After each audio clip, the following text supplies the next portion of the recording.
Pense no final do século XIX. Existia uma corrida frenética e global para construir a primeira máquina voadora motorizada da história. De um lado dessa corrida estava Samuel Pierpont Langley. Esse cara tinha absolutamente tudo o que a gente considera essencial para o sucesso.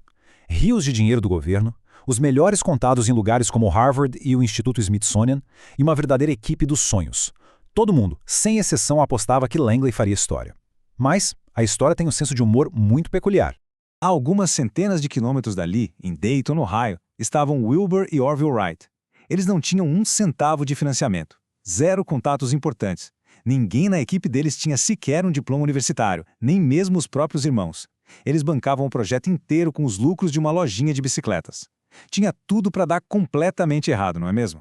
E, no entanto, em 17 de dezembro de 1903, foram os irmãos Wright que levantaram o voo. Langley, com toda aquela grana e aquele prestígio incrível, falhou miseravelmente e desistiu poucos dias depois. Bom, vamos mergulhar nisso. Como é que 2 mecânicos de bicicleta, sem recurso nenhum, conseguiram superar a equipe mais bem equipada e inteligente daquela época? O que os irmãos Wright tinham como arma secreta que faltou para o Langley? Número 1. Grandes líderes e o segredo do sucesso.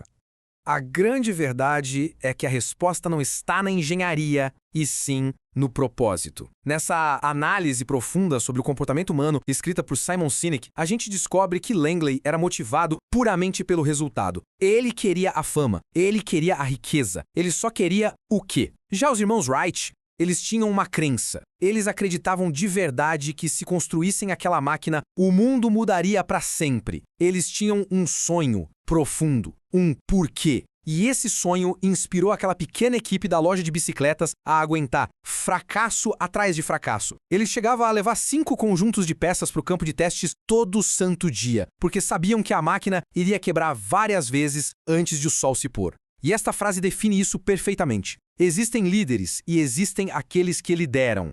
Seguimos os que lideram, não porque somos obrigados, mas porque queremos. Aquela equipe trabalhava não pelo dinheiro, até porque não havia dinheiro, mas porque compartilhavam da mesma crença apaixonada. A inspiração sempre, invariavelmente, vence a manipulação. O que nos leva ao ponto 2, o círculo dourado. Uma visão alternativa.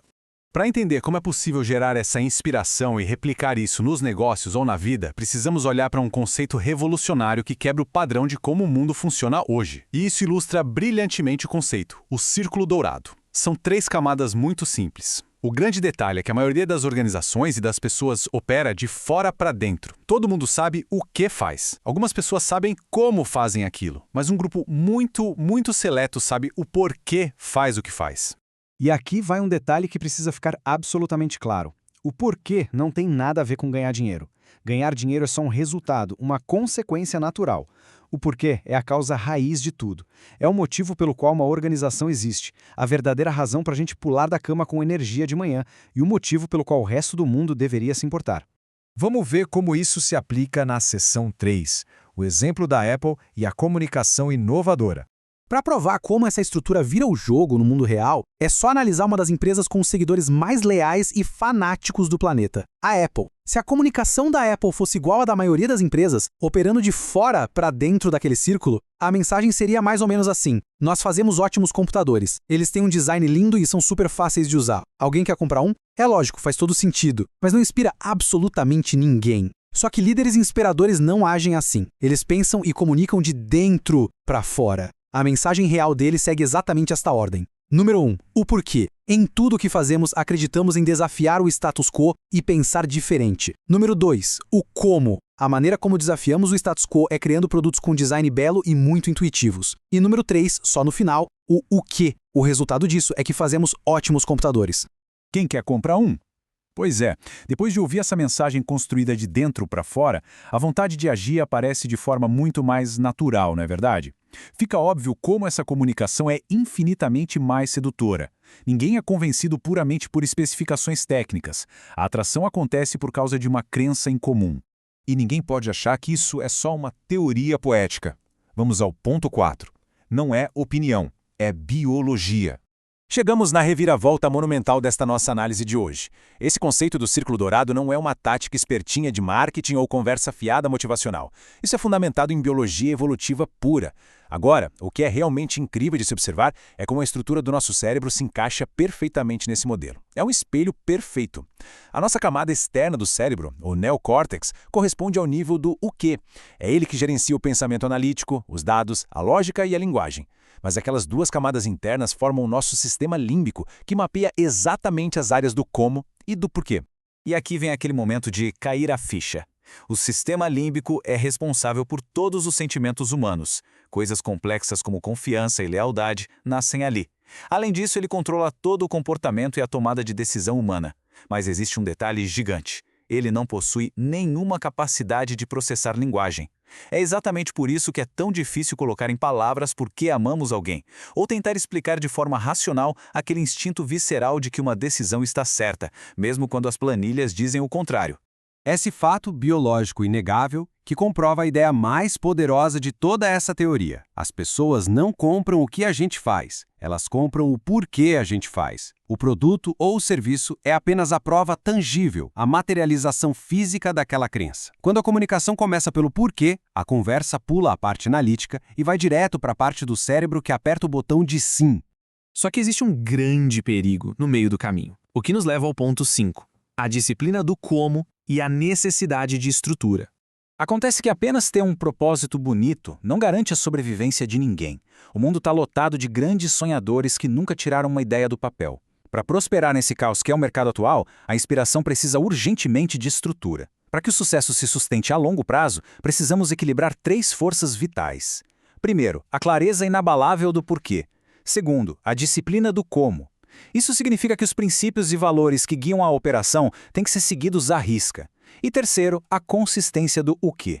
Absolutamente tudo o que é dito, produzido ou entregue precisa servir como uma prova física e irrefutável dessa visão principal.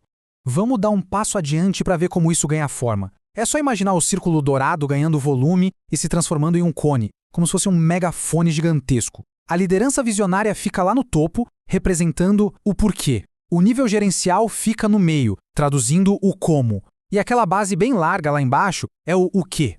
Essa base é a única parte que toca de verdade no mercado caótico lá fora. Se a mensagem não descer limpa, clara e vibrante do topo até a base, o mundo jamais vai conseguir escutar ou entender qual é a sua verdadeira missão. E é por isso que grandes realizações quase sempre nascem de parcerias formidáveis. Pessoas focadas no porquê precisam desesperadamente de pessoas focadas na execução, no como. Para pensar bem, Steve Jobs era o pregador da rebeldia, a mente visionária, mas foi o Steve Wozniak, mergulhado na engenharia, quem fez a Apple funcionar nos bastidores. Walt Disney tinha a magia e o sonho, mas quem botava a casa em ordem e gerenciava as finanças para tornar aquilo real era o irmão dele, o Roy Disney. Uma grande visão de futuro, sem um talento prático para execução, acaba virando só uma ilusão fantástica. E isso nos traz à etapa número 6, a busca pelo porquê e o verdadeiro caminho da realização.